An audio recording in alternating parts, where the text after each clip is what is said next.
முதலாவதாக இன்றைக்கு இந்த ஃபர்ஸ்ட் நாள் கடன் பிரச்சனையிலிருந்து ஒரு தேவனுடைய பிள்ளை எப்படி வெளியே வரணும் என்கிறதை குறித்து ஒவ்வொரு நாளும் நான் சொல்றேன். இன்னைக்கு ஃபர்ஸ்ட் நாள் ஒரு வசனத்தை நம்ம வேதத்தை திறந்து நம்ம வாசிக்க போகிறோம். உபாகம புஸ்தகத்தை எல்லாரும் எடுத்துக்கொள்ளுங்கள்.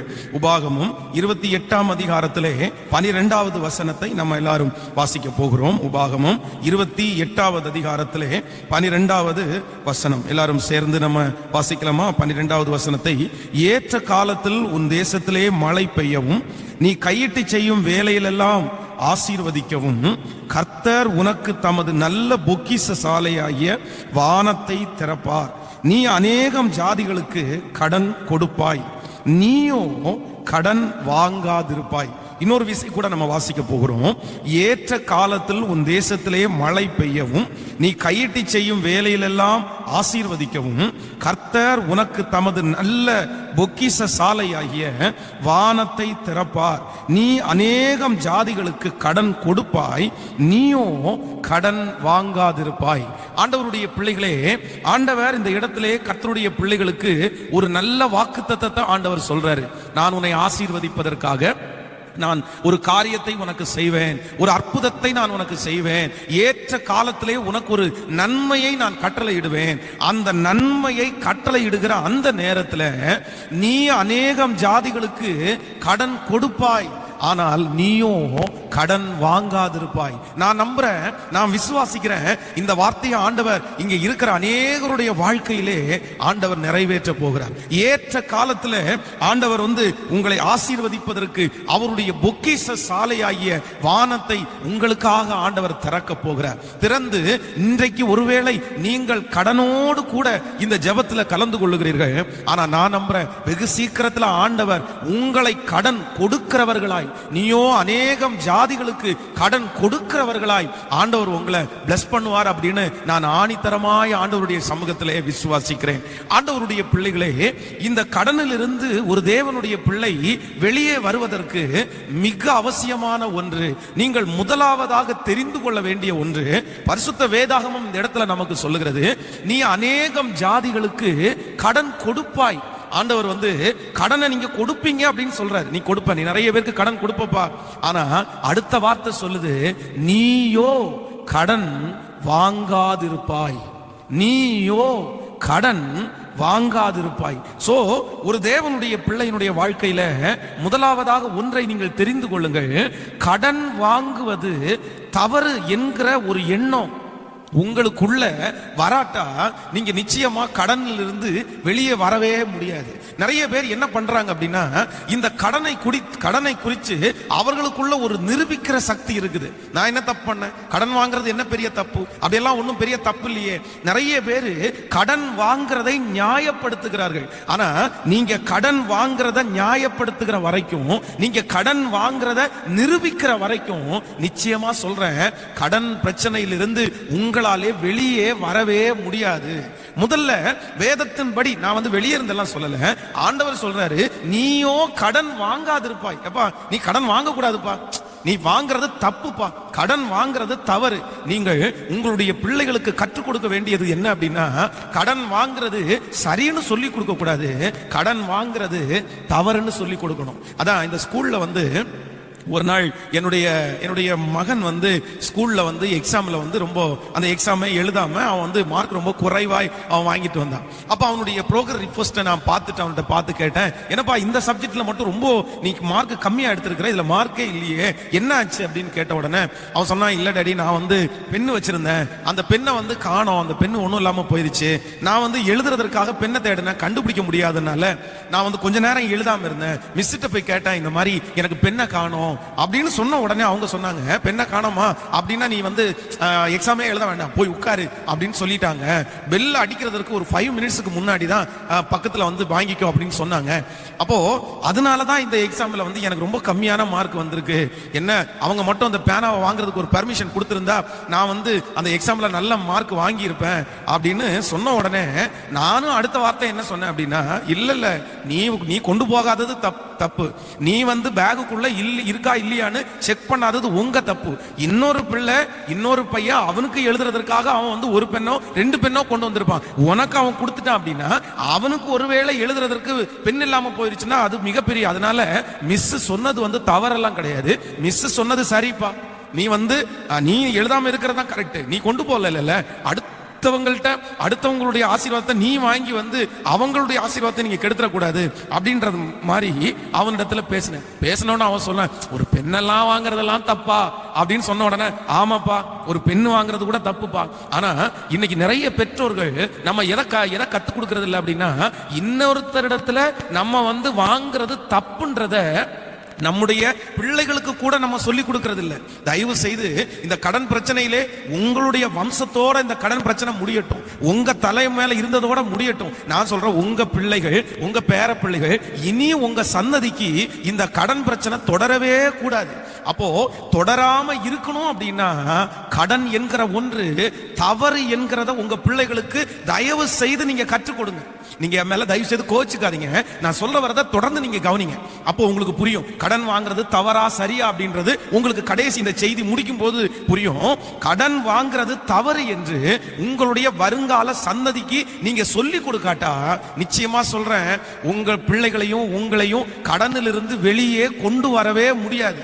இன்னைக்கு நிறைய பேருக்குள்ள அது தவறு என்று தெரிவதே இல்லை. இதுல என்ன பாஸ்டர் தப்பு இருக்குது? அதுல என்ன தப்பு இருக்கு? நான் என்ன தண்ணி அடிக்கிறதுக்காக கடன் வாங்கினேன்? நான் என்ன ஜாலியா இருக்கிறதுக்காக கடன் வாங்கினேன்? நான் என்ன வீடு பெரிய பங்களாவோட இருக்கிறதுக்காக கடன் வாங்குறேன்? நான் வந்து கடன் வாங்கினது நல்ல ஒரு காரியத்திற்காக கடன் வாங்கி இருக்கிறேன் அப்படின்னா சிலர் என்ன சொல்லுவாங்கன்னா நான் கடன் வாங்குறதற்கு காரணம் வந்து எனக்கு இந்த மாதிரி சாப்பாடு இல்லாம இருந்துச்சு, அதனால நான் வந்து கடன் வாங்கினேன். சாப்பிடாம அப்ப செத்து போறது இருக்கா? இன்னைக்கு சாப்பிட்டுட்டு நாளைக்கு அந்த கடனை வேலை செஞ்சு கூட முடிக்கலாம், அதனால சாப்பிடுறதற்காக கடன் வாங்கினேன் அப்படி நிறைய பேர் நியாயப்படுத்துவார்கள். ஒன்று நினைத்துக் கொள்ளுங்கள் ஆண்டவருடைய பிள்ளைகளே, அது கூட வேதத்தின்படி நான் தவறுனா சொல்லுவேன். நமக்கு முன்பாக நிறைய பரிசுத்தவான்களை குறித்து நான் நிறைய புத்தகத்துல வாசிக்கிறேன். அப்போ திருநெல்வேலியில ஆபிரகாம் என்கிற ஒரு பெரிய ஊழியக்காரர் இருந்தார். அவர் நூற்றுக்கணக்கான திருச்சபைகளை அவர் ஸ்தாபித்து அவருடைய பிள்ளைகளை வந்து இன்னைக்கு வந்து அவர் வெளிநாட்டில் இருக்காங்க. மாதம் அவர்கள் கொடுக்கிற தசம பாகத்தில் ஆயிரக்கணக்கான ஊழியக்காரர்களை அவர் தாங்குகிறார். இன்னைக்கு அவ்வளோ பெரிய பாஸ்டராக மிகப்பெரிய வசதி படைத்த ஒரு தேவனுடைய மனுஷனாக அவர் இருக்கிறார். அப்போ அவர் சொல்லும் போது அவருடைய சாட்சியினுடைய ஆரம்பத்தில் சொன்னாரு, முதல்ல திருநெல்வேலியில அந்த ஊழியத்திற்காக வரும்போது அவருக்கு யாருமே வீடு கொடுக்கல. இவர் வந்து இவருடைய கையில அதிகமான வருமானம் எதுவும் இல்லை, அதனால சின்ன வாடகைக்கு தான் ஒரு வீடு பார்க்கணும். அப்போ ஒரு குட்டியா வாடகைக்கு வீடு கேட்டாமா, யாருமே வீடு கொடுக்கலையா. அப்போ கடைசியில ஒரு மளிகை கடை சொன்னாராமா, எப்பா இதுல ஒரு வீடு இருக்கு, கிட்டத்தட்ட 6-7 வருஷமா இந்த வீடு பூட்டிட்டு இருக்குது, இந்த வீடை வேணா கேளு, கண்டிப்பா அந்த ஓனர் உங்களுக்கு கொடுப்பாரு, ஆனா ஒண்ணு நீ அந்த வீட்டுல பயப்படாம இருக்கணும் அப்படின்னு சொன்னாங்க. அப்ப எனக்கெல்லாம் அப்படியெல்லாம் பயம் இல்லை அப்படின்னு சொன்னாராமா. அவங்க போய் கேட்டாராமா உங்க வீடு கொடுப்பீங்களா அப்படின்னு. உடனே அவர் சொன்னாராமா, எப்பா வீடு கொடுக்கறதெல்லாம் எனக்கு ஒன்றும் பெரிய பிரச்சனை இல்லை, எனக்கு வீட்டுக்கு நீ வாடகை கொடுக்க வேண்டிய அவசியமே இல்லை, அந்த வீட்டுல ஒன்னால குடியிருக்க முடியாது. ஏன் அப்படின்னா இதுக்கு முன்பாக அந்த வீட்டுல குடியிருந்த 4 பேர் தற்கொலை செய்து செத்து போயிருக்காங்க. 4 டெனன்ட், ஒருத்தங்க வருவாங்க, அவங்க தற்கொலை, அந்த வீட்டுல ஒரு தற்கொலை நடக்கும், அதுக்கப்புறம் ஒரு தற்கொலை நடக்கும், இப்படியே கண்டினியூவா ஒரு 2-3 வருஷம் கேப் விட்டு 4 சூசைட் அந்த வீட்டுல நடந்திருக்குது. அதனால அந்த வீட்டுக்கு யாருமே வராம இன்னைக்கு 1-2 வருஷமா அதை பூட்டி தான் வச்சிருக்கோன்னு சொன்ன உடனே அவர் சொன்னாராமா, எனக்கு ஒன்றும் பிரச்சனை இல்லை அப்படின்னு சொல்லி அந்த வீட்டை அவர் வாடகைக்கு எடுத்து கிட்டத்தட்ட 3 வருஷம் ஒரு வாடகை கூட வாங்காம அந்த வீட்டுல வந்து ஃப்ரீயா அவர் இருந்தாராம். அங்க திருமணம் ஆயிடுச்சு, அவருக்கு வந்து ஒரு குழந்தை பிறந்துச்சு. திடீரென்று சாப்பிட்றதற்கு ஒரு வசதியுமே இல்லை, ஆனா எந்த காசுமே கையில இல்லை. கிட்டத்தட்ட ஒரு நாளைக்கு முன்னாடி அவர் சாப்பிடல, மனைவி சாப்பிடல, பிள்ளை நீ குழந்தை, அந்த குழந்தைக்கு தண்ணி ஊத்தி இருக்கும்போது அந்த குழந்தையினுடைய பசினால கத்தும் போது ஆண்டவரை பார்த்து கேட்டாராமா, ஆண்டவரே உம்முடைய ஊழியத்திற்காக நான் வந்திருக்கிறேன், இந்த குழந்தை பசினால இருக்குது, எப்படியாவது ஒரு ஆகாரம் கொடுங்கன்னு அவர் ஜெபம் பண்ணி இருக்கிறாரு. ஆனா யாருடைய வீட்டிலையும் போய் எனக்கு ஒரு 10 ரூபாய் கடன் கொடுங்க, இந்த மாதிரி என் குழந்தை இந்த மாதிரி சாப்பாடு இல்லாம கஷ்டப்படுதுன்னு அவர் கேட்கவே இல்லையாமா. திடீர்னு பக்கத்து வீட்டுல இருக்கிறவங்க 3 இட்லி கொண்டு வந்திருக்கிறாங்க. 3 இட்லி. அந்த 3 இட்லியில ஒரு இட்லியை தன்னுடைய குழந்தைக்காக கொடுத்துட்டு 2 கணவன் மனைவியா சாப்பிட்டு அன்னைக்கு படுத்து தூங்குனாங்களாம். அப்போ ஆண்டவருடைய பிள்ளைகளே, பரிசுத்தவான்கள் வந்து கடன் வாங்குறத அவங்க தப்புன்னு தான் நினைச்சாங்க, அவங்க வந்து சரி அப்படின்னு நினைக்கவே இல்லை. நீங்க டிபிஎம் திருச்சபையை ஸ்தாபித்த அந்த தலைமை போதகருடைய சாட்சியை நீங்க வாசிச்சு பாத்தீங்கன்னா, அந்த தலைமை போதகர் தன்னுடைய பையன் பசினால அப்படியே துவண்டு போய் கிடக்குறாராம். அப்ப அவனை வந்து கையில தூக்கி எடுத்தாதான், நான் சொல்லியிருக்கேன், கையில தூக்கி எடுத்தாராமா. எடுத்து அவனை பார்த்து கேட்டாராமா, உனக்கு எதிர்காலத்துல நீ என்னவா மாற விரும்புற அப்படின்னு. ஏசப்பாவுக்கு ஊழியம் செய்ய விரும்புறேன்னு சொன்ன உடனே தொப்புன்னு கீழே போட்டாராமா. அப்படின்னா இன்னும் கொஞ்சம் பசியை நீ தாங்கி தான் ஆகணும் அப்படின்னாராம். சோ பரிசுத்தவான்கள் இன்னொருத்தரிடத்துல கை நீட்டுறத அவங்க தவறு அப்படின்னு நினைச்சாங்க. ஆண்டவரும் நமக்கு நிறைய இடத்துல வந்து கடன் வாங்குறத நியாயம்னு ஆண்டவர் சொல்லவே இல்லை. எப்பா உனக்கு இருக்கிறதுல நீ பெஸ்டா பண்ணுப்பா, இருக்கிறதுல நீ சரியா செய்ப்பா. பாருங்க, ஆண்டவர் வந்து பிரசங்கம் பண்ணிட்டே இருக்கிறாரு. 2-3 நாள் இப்ப கடந்து போயிருச்சு. ஜனங்கள் எல்லாரும் ரொம்ப பசினால ஆயிட்டாங்க. உடனே ஆண்டவர் சொல்றாரு, ஜனங்கள் எல்லாரும் ரொம்ப களைச்சு போயிருக்காங்க, இனி வீடுகளுக்கு போறதுக்குள்ள அவங்களுக்கு ரொம்ப கஷ்டமா இருக்கும், இவங்களுக்கு சாப்பாடு கொடுக்கணும் அப்படின்னு ஆண்டவர் வந்து அந்த சீடர்களை பார்த்து சொல்றாரு. உடனே சீடர்கள் எல்லாம் என்ன சொல்றாங்க அப்படின்னா, ஆண்டவரே என்ன ஆண்டவரே சொல்றீங்க, இத்தனை பேர், அத புருஷர்கள் மட்டும் 5000 பேர், இத்தனை பேர் இருக்கிறாங்களே, இவர்களுக்கு நம்ம எப்படி ஆண்டவரே ஆகாரம் கொடுக்க முடியும், எப்படி கொடுக்க முடியும்? உடனே ஆண்டவர் சொல்றாரு, சரி இந்த இடத்துல இருக்கிற கடைகளில எல்லாம் போய் வாங்கினா கூட நமக்கு வந்து சரியராது அப்படின்னு சொல்றாங்க. உங்களிடத்துல என்னப்பா இருக்குது? அப்போ அந்த இடத்துல இருந்தது 5 அப்பங்களும் 2 மீனும். சீடர்கள் சொல்றாங்க, இங்கே ஒரு சிறு பையன் இருக்கிறான், அவனிடத்துல 5 அப்பம் 2 மீன் இருக்குது. உடனே அவர்கிட்ட கொண்டு வர சொல்றாரு. ஆண்டவர் வந்து இத்தனை ஜனங்களை போஷிக்கிறதுக்கு இது பத்தாதுன்னு சொல்லல, இல்லனா ஊர்ல எல்லாம் போய் வாங்கிட்டு வாங்கன்னு சொல்லல. அந்த இருக்கிறத ஸ்தோத்திரம் பண்ணி ஆசீர்வதித்து எல்லாருக்குமே கொடுத்தார். அது மட்டும் இல்ல, நீங்க தீர்க்கதரிசியை குறித்து வேதத்துல வாசிக்கும் போது, தீர்க்கதரிசி விறகு பொறுக்க வந்த அம்மாட்ட சொல்றாரு, என்னமா என்ன இருக்கும் ஒரு இடத்துல. அப்ப அவங்க சொல்லும் போது சொல்றாங்க, எனக்கு ஒரு இனி பெரிய பெரிய பெரிய ஆசீர்வாதம் ஒண்ணும் இல்ல, ஒரே ஒரு அடைய சுடுற அளவுக்கு கொஞ்சம் மாவு இருக்குது, இந்த மாவுல ஊத்திய ஒரு அடைய சாப்பிட்டு நானும் என் குழந்தையும் அவ்வளவுதான் சாகணும். அப்போ தீர்க்கதரிசி சொல்றாரு, இருக்கிறத கொண்டு வா, இருக்கிறத கொண்டு வா. சோ வேதம் வந்து கடன் வாங்குறத என்கரேஜ் பண்ணவே இல்லை. நீங்கள் ஆண்டவராகிய இயேசு கிறிஸ்துவினுடைய பிறப்பை நீங்கள் பாருங்கள். பிறப்பை பார்க்கும்போது அவர் எங்க பிறந்தார் அப்படின்னா, அவர் மாட்டு தொழுவத்திலே முன்னணியிலே அவர் கிடந்தார். ஏன் ஆண்டவர் வந்து அந்த நேரத்தில் வந்து யோசேப்புக்கும் மரியாளுக்கும் ஒரு பெரிய கொட்டாரத்தை ஆண்டவர் கொடுத்திருக்க முடியாதா? அதற்கு வேண்டிய காரியத்தை செய்ய முடியாதா?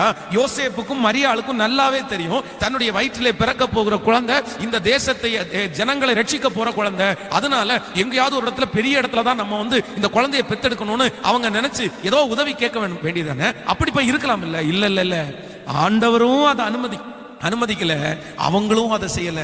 சோ நீங்கள் இன்றைக்கு, அதான் நான் இன்றைக்கு கொடுக்கிற இந்த ஒவ்வொரு செய்தியினுடைய தலைப்புமே வந்து என்ன அப்படின்னா, உங்களுக்கு ஜெப குறிப்பு தான், ஜெப குறிப்பு தான். சோ என் ஜெபத்துல என் கூட இருக்கிற ஆண்டவருடைய பிள்ளையே, ஃபர்ஸ்ட் ஆண்டவருடைய சமூகத்துல நீங்க சொல்லுங்க, ஆண்டவரே நான் கடன் வாங்கினது தவறுதான் ஆண்டவரே அப்படின்னு சொல்லுங்க. இல்ல பாஸ்டர், என் பிள்ளை இப்படி இருந்துச்சு அதனால தான் வாங்கினேன், இப்படி என் பையன் இருந்தா அப்படிதான் நான் வாங்கினேன், அதற்கெல்லாம் நான் பின்பாக சொல்றேன். இல்ல இல்ல, ஆண்டவரை பார்த்து சொல்லுங்க, கடன் வாங்கினது தவறுதான் ஆண்டவரே, தவறுதான் ஆண்டவரே. உங்க மனசுக்குள்ள அதை குறித்து நியாயப்படுத்துகிற வரைக்கும் ஆண்டவர் வந்து நிச்சயமா உங்களுக்கு அதுல இருந்து விடுதலை கொடுக்கவே முடியாது.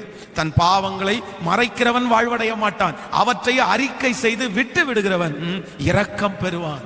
உங்க மனசுல இருக்கிற வேதனை எனக்கு புரியுது, கஷ்டம் எனக்கு புரியுது. பாஸ்டர் என்ன சொல்றீங்க, என்ன சொல்றீங்க? நான் எவ்வளவு பெரிய காரியத்திற்காக வாங்கினேன் தெரியுமா, எதற்காக இந்த கடன் வாங்கினேன் தெரியுமா? நீங்க போய் அதை தப்பா நினைச்சிட்டு இது தப்புன்னு சொல்றீங்க. அந்த சூழ்நிலையில இருந்தா உங்களுக்கு தெரியும் பாஸ்டர், நீங்க எல்லாம் வாங்காம இருந்திருக்கவே மாட்டீங்க. நீங்கள் 1000 வார்த்தை என்ன பார்த்து சொன்னாலும் நான் வேதத்தின்படி அந்த வார்த்தையை சொல்றேன். இல்ல இல்ல, நீயும் கடன் வாங்காதிருப்பாய். கடன் வாங்குறது தவறான்னு கேட்டா தவறுதான். இன்னைக்கு கோயம்புத்தூர் பட்டணத்துல ஒரு மிகப்பெரிய கோடீஸ்வரரான ஒரு தேவனுடைய பிள்ளை இருக்கிறார். இன்னைக்கு அவர் நல்ல வசதி உள்ளவர், அவருக்கு நிறைய பணம், நிறைய சொத்துக்களும் ஆசீர்வாதங்களும் இருக்கிறது. ஆனா அவருடைய திருமணம் நடக்கும்போது அவர் சொல்றாரு, அன்னைக்கு நினைச்சிருந்தாலும் எனக்கு கடன் கொடுக்கறதுக்கு நிறைய பேர் இருந்தாங்க, ஆனா என்னுடைய திருமணம் எப்படி நடந்துச்சு அப்படின்னா, பழைய பேண்ட் பழைய சட்டை அதை போட்டுட்டு தான் என் திருமணத்தை செஞ்சேன். ஏன் அப்படின்னா கடன் வாங்க கூடாது, கடன் வாங்குறது தவறு என்கிற ஒன்றை என் மனசுல அன்னைக்கே பிக்ஸ் பண்ணிட்டேன். இன்றைக்கு ஜெபிக்க ஆரம்பிங்க, ஜெபத்தோடயே இருக்கட்டும். டாடி கடன் வாங்கினது தப்பு தான் டாடி, கடன் வாங்கினது தவறுதான் ஆண்டவரே, தவறுதான் ஆண்டவரே, தவறுதான் ஆண்டவரே. சோ இன்றைக்கு ஒரு 7 காரியத்தை உங்களோட கூட சொல்ல போறேன். என்ன அப்படின்னா, நீங்கள் கடன் வாங்கினது ஏன் தவறு, ஏன் தப்புன்னு நான் சொல்றேன். இப்போ 7 காரியத்தை, இந்த 7 காரியத்தையும் நீங்க நோட் பண்ணிக்கிங்க. இந்த 7 காரியத்தையும் நீங்க நோட் பண்ணும்போது நிச்சயமா சொல்றேன், கடன் வாங்குனது தப்பு தான் அப்படின்ற ஒரு எண்ணம் உங்களுக்குள்ள வந்துடும். ஏன் நீங்க நியாயப்படுத்த கூடாது அப்படின்னா இந்த 7 காரியம் உங்களுக்கு உதவி செய்யும். நம்பர் 1, முதலாவதாக கடன் வாங்குனது ஏன் தவறு அப்படின்றதை குறித்து வாசிக்கலாம். 2 நாளாகமத்துல ஒரு வசனத்தை நம்ம வாசிக்க போறோம். சோ 2 நாளாகமும் 16ஆம் அதிகாரத்தை எடுத்துக்கொள்ளலாமா? 2 நாளாகமும் 16ஆம் அதிகாரத்துல 12வது வசனத்தை நம்ம வாசிக்க போறோம். 2 நாளாகமும் 16ஆம் அதிகாரத்திலே 12வது வசனம். 16ஆம் அதிகாரம், ஸ்தோத்திரம், 12வது வசனத்தை 12வது வசனத்தை வாசிக்கும் போது, ஆசா அரசாண்ட 39ஆம் வருஷத்திலே தன் கால்களில் வியாதி கண்டு அவன் நோவு மிகவும் உக்கிரமாய் இருந்தது. அவன் தன் வியாதியிலும் கர்த்தரை அல்ல பரிகாரிகளே தேடினான். இன்னொரு விஷயம் கூட வாசிக்கலாம். ஆசா அரசாண்ட 39ஆம் வருஷத்திலே தன் கால்களிலே வியாதி கண்டு அவன் நோவு மிகவும் உக்கிரமாய் இருந்தது. அவன் தன் வியாதியிலும் கர்த்தரை அல்ல பரிகாரிகளையே தேடினான். இந்த வார்த்தையை குறித்து அநேக நாட்கள் நான் பிரசங்கத்துல கூட சொல்லி இருக்கிறேன். ஆண்டவருடைய பிள்ளைகளே, இந்த ஆசா ராஜா என்கிறது இவன் சாதாரணமானவன் அல்ல. ஆண்டவருடைய அற்புதத்தை நேருக்கு நேராக நீங்கள் முன்பான இருக்கிற அதிகாரத்தை நீங்கள் வாசிக்கும் போது இந்த ஆசா அவன் பண்ணின ஜெபம், அவன் ஆண்டவரிடத்துல பெற்றுக்கொண்ட அற்புதம், அவனுக்கு விரோதமாய் வந்த லட்சக்கணக்கான பேரை ஜெயித்தது எல்லாத்தையும் அவனுடைய ஆரம்பத்தை பார்த்தீங்க அப்படின்னா ஆண்டவரிடத்திலிருந்து அற்புதத்தை பெற்றுக்கொண்டே இருக்கிறான். ஆனா திடீரென்று அவனுடைய வாழ்க்கையிலே, ஆவிக்குரிய வாழ்க்கையிலே ஒரு பின்மாற்றத்திற்குள்ள போயிட்டான். இந்த பின்மாற்றத்திற்குள்ள போகும்போது அவனுக்குள்ள என்ன வந்துச்சு அப்படின்னா வியாதி வந்துருச்சு. வேதம் இந்த இடத்துல சொல்லுது, அவனுடைய காலிலே நோவு, அந்த வியாதியை கண்டு அந்த நேரத்திலும் அந்த வியாதியிலும் அவன் கர்த்தரை அல்ல பரிகாரிகளே தேடினான். அவன் கர்த்தரை அல்ல பரிகாரிகளையே தேடினான். அப்போ இந்த வசனத்தினுடைய அர்த்தம் என்ன அப்படின்னா, அவனுடைய கால்களிலே வந்த வியாதி எதுக்காக ஆண்டவர் அனுமதிச்சிருக்கிறார் அப்படின்னா கர்த்தரை தேடுறதற்காக அனுமதிச்சிருக்கிறார். ஆண்டவரை தேடுவதற்காகத்தான் அந்த வியாதி. அவன் உண்மையாய் ஆண்டவரை தேடி இருந்தால் அந்த வியாதி அவனுக்கு சரியா இருக்கும். ஆனா அவன் கர்த்தரை தேடாம பரிகாரிகளையே தேடினதுனால அந்த வியாதி அவனுக்கு சரியாகலன்னு பைபிள் சொல்லுது. சோ நம்பர் 1, முதலாவதாக நீங்க கடன் வாங்கினது ஏன் தவறு அப்படின்னு கேட்டா, நம்பர் 1, உங்களுக்கு விசுவாசம் இல்லாததுனாலதான் நீங்க கடன் வாங்குனீங்க. உங்களுக்கு விசுவாசம் இல்லாததுனால தான் நீங்க கடன் வாங்குனீங்க. சோ அப்போ விசுவாசம் இல்லாதது தவறா அப்படின்னு கேட்டா, எஸ், கர்த்தரை நம்பாதது, கர்த்தரை விசுவாசிக்காதது தவறு. மேகம் போன்ற இத்தனை திரளான சாட்சிகள் நம்மை சுற்றி நெருங்கி நிற்கிற பாவத்தை உதறி தள்ளிவிட்டு விசுவாசத்தை துவக்கிறவரும் முடிக்கிறவருமாய் இருக்கிற ஆண்டவரை பார்த்து நமக்கு நியமித்திருக்கிற ஓட்டத்தில் பொறுமையாய் ஓடக்கடவோம். விசுவாசம் இல்லாமல் தேவனுக்கு பிரியமாய் இருப்பது கூடாத காரியம். ஆண்டவர் நம்முடைய விசுவாசத்தை கர்த்தர் பார்க்கிறார். சோ நீங்க கடன் வாங்குறதுக்கு என்ன காரணம் அப்படின்னா, ஒண்ணு, ஃபர்ஸ்ட் நமக்கு நிறைய பேருக்கு என்ன இல்லை அப்படின்னா ஃபெய்த் இல்ல. கடன் வாங்குறதை நிரூபிக்கிற அன்பு தேவ பிள்ளையே, அன்பு சகோதரனே, அன்பு சகோதரியே, நீங்க ஒண்ணு நினைச்சுக்குங்க, நீங்க கடன் வாங்குறதுக்கு வேற எதுவுமே நீங்க நிரூபிக்கீங்கல்ல. பாஸ்டர், என் பிள்ளைக்கு உடல்நிலை சரியில்லாம ஹாஸ்பிட்டல்ல படுத்து கிடந்தாங்க, அந்த இடத்துல ஆபரேஷன் இம்மிடியேட்டா பண்ணணும்னு அவங்க சொல்லிட்டாங்க, என் கையில காசே இல்ல, நான் போய் 2 லட்சம் ரூபாய் கடன் வாங்கிட்டு வந்தேன். அப்போ நான் உங்களை குற்றப்படுத்த விரும்பல. உங்க கையில காசு இருந்து நீங்க மருத்துவமனையில செலவு பண்ணிருக்கலாம். ஆனா இப்ப காசு இல்ல. ஆனா நீங்க கடன் வாங்குவீர்களே, ஆனால் நிறைய பேரிடத்துல என்ன குறைவா மாறிச்சுன்னா ஃபெய்த், விசுவாசம் குறைவாய் மாறினது. ஒருவேளை அப்படிப்பட்ட ஒரு கடினமான சூழ்நிலையில நீங்க விசுவாசத்தோட ஆண்டவர் அந்த மாதிரி வாய்ப்புகளை கொடுத்து வாங்கியிருந்தா கூட அதற்கு பிறகு அதுல இருந்து வெளியே வரக்கூடிய கிருபையும் ஆண்டவர் தராரு. நிறைய பேருக்கு அந்த அற்புதத்தை செஞ்சிருக்கிறார். நம்முடைய திருச்சபையில ஒரு நாள் ஒரு பிரதர் ரொம்ப சிக் ஆயிட்டாரு. அப்போ சிக்காகும் போது அவருக்கு ஹாஸ்பிட்டல்ல போகும்போது டாக்டர்கள் சொல்லிட்டாங்க அவருக்கு கண்டிப்பா ஆபரேஷன் பண்ணணும் அப்படின்னு சொல்லிட்டாங்க. ஆனா அவருடைய மனைவி அழுறாங்க சர்ச்சில், பாஸ்டர் இந்த மாதிரி 1 பைசாவும் இல்ல பாஸ்டர், இப்பவே பிள்ளைகளை படிக்க வைக்கிறதுக்கு எனக்கு ரொம்ப கஷ்டமா இருக்குது, நம்ம இதுக்கடையில போய் கடன் வாங்கி ஆபரேஷன் பண்ணுனா எப்படி நம்ம இந்த கடனை கட்டுவோம், எனக்கு ஒண்ணுமே தெரியல, நம்ம ஜெபம் பண்ணலாம்னு சொன்னா எங்க கணவனார் சொல்றாரு, என் மேல உனக்கு அக்கறையே இல்ல, என் மேல உனக்கு பாசமே இல்ல, நான் சம்பாரிச்சு கொடுத்ததெல்லாம் வாங்கிட்டேன்ல, இன்னைக்கு எனக்கு ஆபரேஷன் பண்ணணும், நான் இப்படி கஷ்டப்படுறேன்னு சொன்னா உனக்கு என் மேல பாசம் இல்லைன்னு சொல்றாரு. ஆனா அவர் மேல பாசம் இல்லாம எல்லாம் இல்ல பாஸ்டர், எனக்கு நிறைய ஃபெய்த் இருக்கு பாஸ்டர், ஆண்டவர் நிச்சயமா ஆபரேஷனே இல்லாம விடுதலை கொடுப்பாருன்னு எனக்கு நம்பிக்கை இருக்கு பாஸ்டர், அவர் கேட்க மாட்டேங்கிறாரு. அப்ப அவரிடத்துல நான் பேசினேன், பிரதர் விசுவாசிக்கலாம் பிரதர், ஆண்டவரால முடியாது எதுவும் இல்ல, கர்த்தர் உங்களுக்கு பரிபூரணமான சுகத்தை தருவார்னு சொன்ன உடனே அவர் சொல்லிட்டார், இல்ல ஆபரேஷன் பண்ணிட்டோம்னா கொஞ்சம் பரவாயில்ல, நான் சரியாயிருவேன் அப்படின்னு. அதே போல எல்லாத்தையுமே நான் சொல்லிட்டேன், சிஸ்டர் கண்ணை மூடிட்டு சரின்னு சொல்லிருங்க, ஆண்டவருக்கு சித்தம் இல்லைன்னா தடுத்து போடுவாரு, நீங்க பாத்துக்கலாம் அப்படின்னு சொன்னேன். சரின்னு சொல்லி ஹாஸ்பிட்டலுக்கு போனா, அங்க ஆபரேஷன் தியேட்டருக்குள்ள போன நபரை டாக்டர் வந்து கடைசி அந்த ரிசல்ட்டை எடுத்து பார்த்து, உங்களை யார் உள்ள வர சொன்னா? கவர்மெண்ட் ஹாஸ்பிட்டல்ல நீங்க எதுக்கு உள்ள வந்தீங்க, உங்களுக்கு என்ன ஆபரேஷன், அது தொண்டையில இருக்குது, அது பிரச்சனை இல்லை, ஒன்றும் இல்லாம போயிருங்க அப்படின்னு சொல்லிட்டு ஆபரேஷன் தியேட்டருக்குள்ள போனவரை வெளியே அனுப்பி விட்டாங்க. அவங்க வந்து கண்ணீரோட சாட்சி சொன்னாங்க, பாஸ்டர் ஆண்டவர் நம்முடைய விசுவாசத்தை கனப்படுத்துறாருன்னு நான் என் கண் கூட பார்த்துட்டேன்.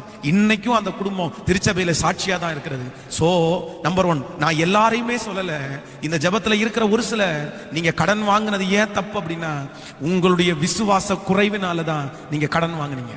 கர்த்தரை நம்பாததுனால உங்களுக்கு பொறுமை வரல, கர்த்தரை நம்பாததுனால உங்களுடைய வாழ்க்கையில நீங்க ஆண்டவர் செய்வார்னு வெயிட் பண்ணலாம்னு நீங்க நினைக்கல.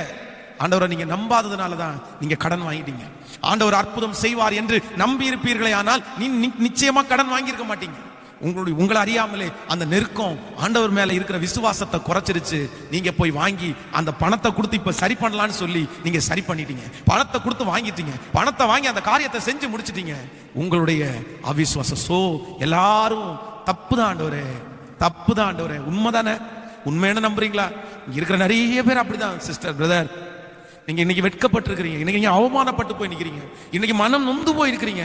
நீங்க வேற எதுவுமே காரணம், அன்னைக்கு மட்டும் அந்த கடன் வாங்குறதுக்கு முன்னாடி ஆண்டவர் மேல நீங்க ஃபெய்த் வச்சிருந்தீங்கன்னா, விசுவாசத்தோட நீங்க இருந்திருந்தீங்கன்னா, நிச்சயமா சொல்றேன் ஆண்டவர் இந்த சூழ்நிலைக்கு உங்களை விட்டுருக்கவே மாட்டார், விட்டுருக்கவே மாட்டார், விட்டுருக்கவே மாட்டார். ஆண்டவர் இந்த சூழ்நிலையை உங்களை தள்ளி இருக்கவே மாட்டாரு. சோ யார் மேலன்னா, கர்த்தர் மேல, கர்த்தர் மேல. உண்மையிலே நான் உண்மையிலே ஆண்டவருடைய பிள்ளைகளே, நான் உங்களுக்கு சொல்றேன், என்னுடைய ஊழிய அனுபவத்துல இன்னைக்கு வரைக்கும் நான் வந்து இன்னைக்கு கிட்டத்தட்ட 20 ஆண்டுகள் ஆகிவிட்டது. இந்த 20 ஆண்டுகளில் எந்த சூழ்நிலை வந்தாலும் யாருக்கு முன்னாடியும் போய் கை நீட்டுறத நான் வந்து விரும்பவே இல்லைங்க. எனக்கு கொடுங்க, எனக்கு உதவி செய்யுங்க, மாத்துக்காக கொடுங்க, கடனா கொடுங்க, அப்புறம் தர்றேன், நிச்சயமா சொல்றேன், இல்லவே இல்லைங்க, இல்லவே இல்லை. ஒருவேளை அது கிடைக்கலன்னா கூட, ஆண்டவரே நான் உங்களை நம்புறேன், ஆண்டவரே நீங்க எனக்கு கொடுங்கப்பா, நீங்க எனக்கு கொடுங்கப்பா. நீங்க ஒரு சாட்சி உங்களுக்கு சொல்றேன். நம்ம வந்து ஃபர்ஸ்ட் இந்த இன்னைக்கு உங்களுக்கு வீடியோ எடுக்கிற இந்த கேமரா, சர்ச்சில் வந்து இந்த மாதிரி ஒரு கேமரா வாங்கணும் அப்படின்னு ஒரு முடிவெடுத்தோம். அப்போ அந்த நேரத்தில் வந்து கிட்டத்தட்ட ஒரு 6 வருடத்துக்கு முன்னாடி இன்றைக்கு இருந்த கேமராவில் ஒரு 2 கேமரா வந்து ரொம்ப ஹை ரேஞ்ச் கேமரா, அடுத்த லோ ரேஞ்ச் கேமரா, அடுத்த கேமரா தான் நம்ம இப்போ யூஸ் பண்ணிட்டு இருக்கிற இந்த கேமரா. அன்னைக்கு அந்த கேமராவுடைய விலை வந்து கிட்டத்தட்ட 2.5 லட்சத்துக்குள்ள அந்த கேமரா வருது.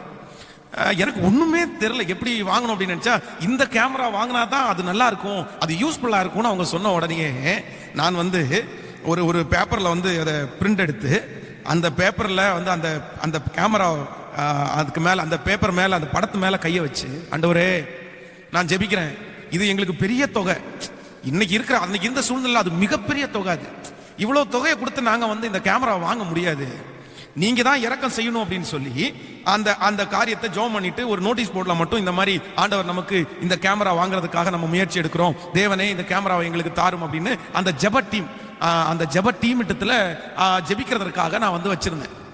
சர்ச்சிலையும் அனௌன்ஸ் பண்ணேன், இந்த மாதிரி நம்ம ஒரு கேமரா வாங்கிட்டோம் அப்படின்னா சீக்கிரமா நம்ம வந்து நிறைய விஷயத்தை ஷூட் பண்ணி நிறைய பேருக்கு ஆசீர்வாதமா நம்ம வெளியில கொடுக்கலாம் அப்படின்னு சொன்னேன். ஆனா சபையில இருக்கிற நம்ம சபையில் இருக்கிற ஜனங்களும் வந்து ரொம்ப அன்னைக்கு நெருக்கப்படுறவங்களா இருந்ததுனால ஒரு 100 ரூபாய் 200 ரூபாய் 500 ரூபாய் அப்படின்னு வந்துச்சு. பார்த்தா ஒரு 20,000 ரூபாய் தான் வந்திருக்குது.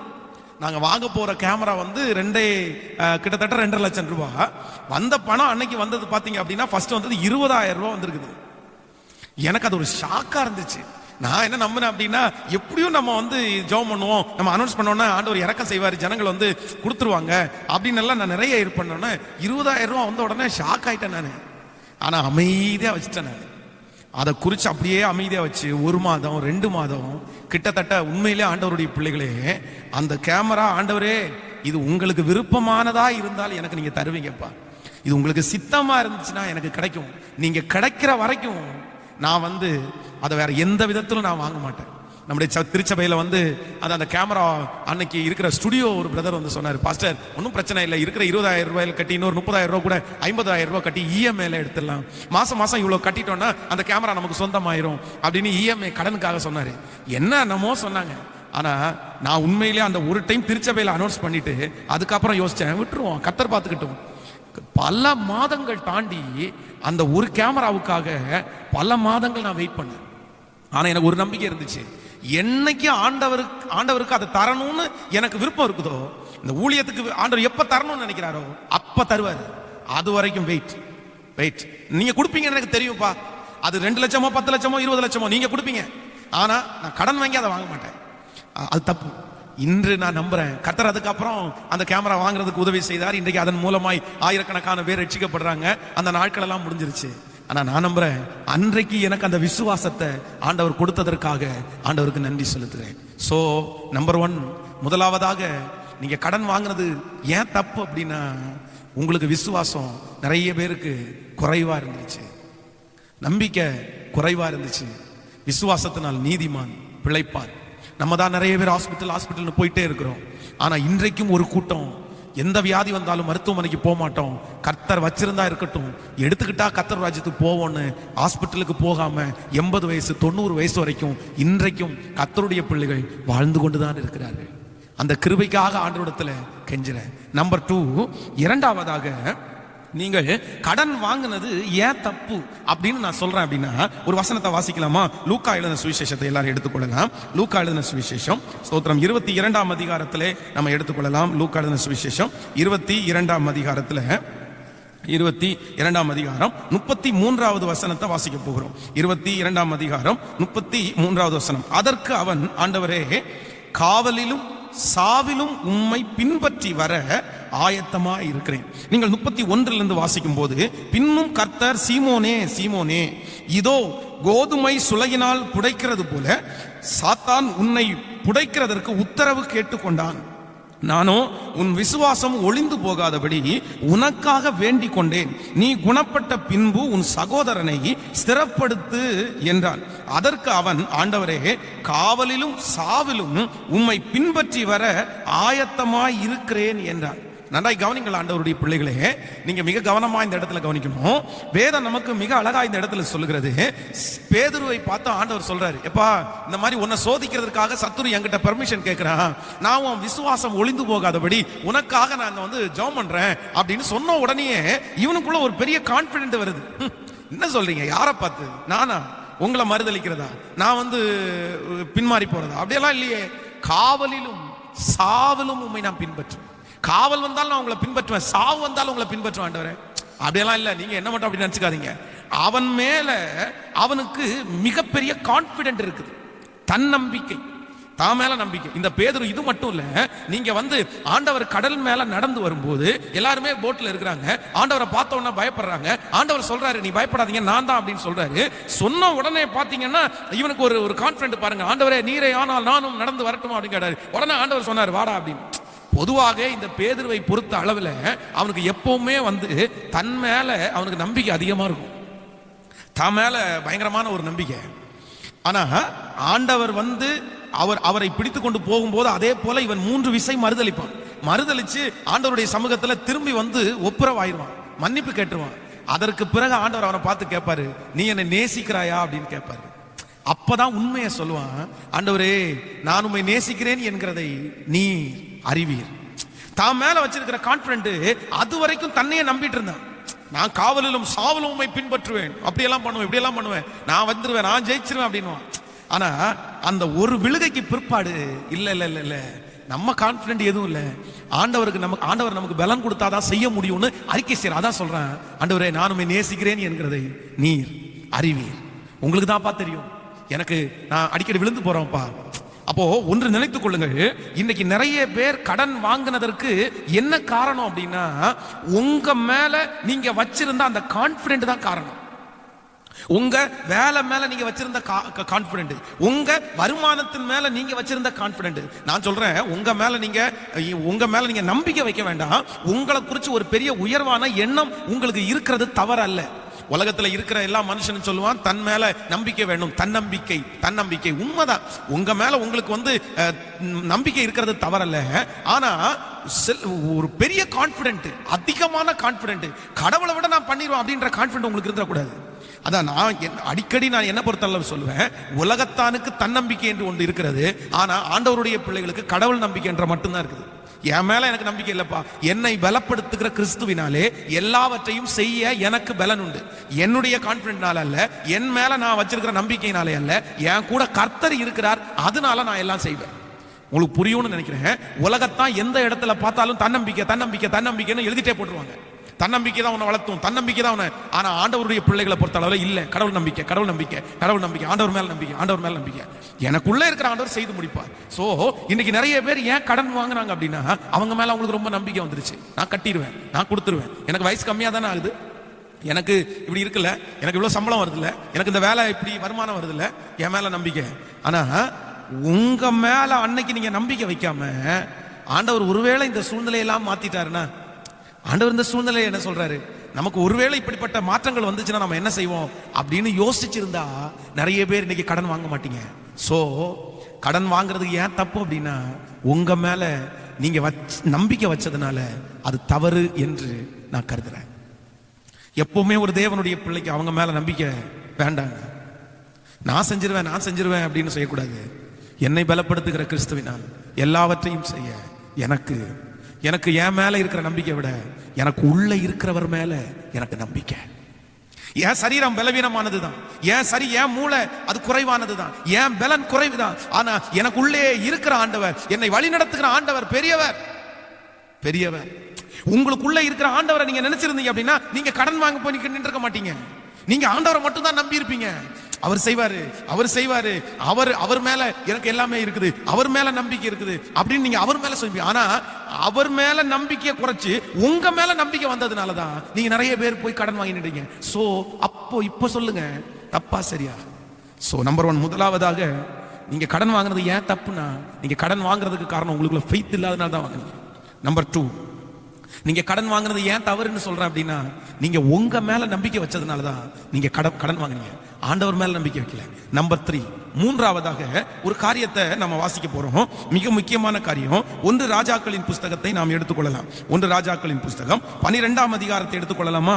1 ராஜாக்களின் புஸ்தகம் 12ஆம் அதிகாரத்துல 10வது வசனத்தை வாசிக்க போறோம். ஸ்தோத்திரம். 12ஆம் அதிகாரத்துல 10வது வசனத்தை, அப்பொழுது அவனோடு வளர்ந்த வாலிபர் அவனை நோக்கி, உம்முடைய தகப்பன் எங்கள் நுகத்தை பாரமாக்கினார், நீர் அதை எங்களுக்கு லகுவாக்கும் என்று உம்மிடத்தில் சொன்ன இந்த ஜனத்திற்கு நீ சொல்ல வேண்டியது என்னவென்றால், என் சுண்டு விரல் என் தகப்பனுடைய இடுப்பை பார்க்கிலும் பருமனாயிருக்கும். இப்போதும் என் தகப்பன் பாரமான நுகத்தை உங்கள் மேல் வைத்தார், நான் உங்கள் நுகத்தை அதிக பாரமாக்குவேன். எங்கள் தகப்பன் உங்களை சவுக்களினாலே தண்டித்தார், நான் உங்களை தேள்களினாலே தண்டிப்பேன் என்று நீர் அவர்களோடு சொல்ல வேண்டும். இந்த வசனத்தை நீங்க ஃப்ரீயா இருக்கும்போது இந்த அதிகாரத்தை வாசிங்க. சாலோமன் மரித்து போனான்.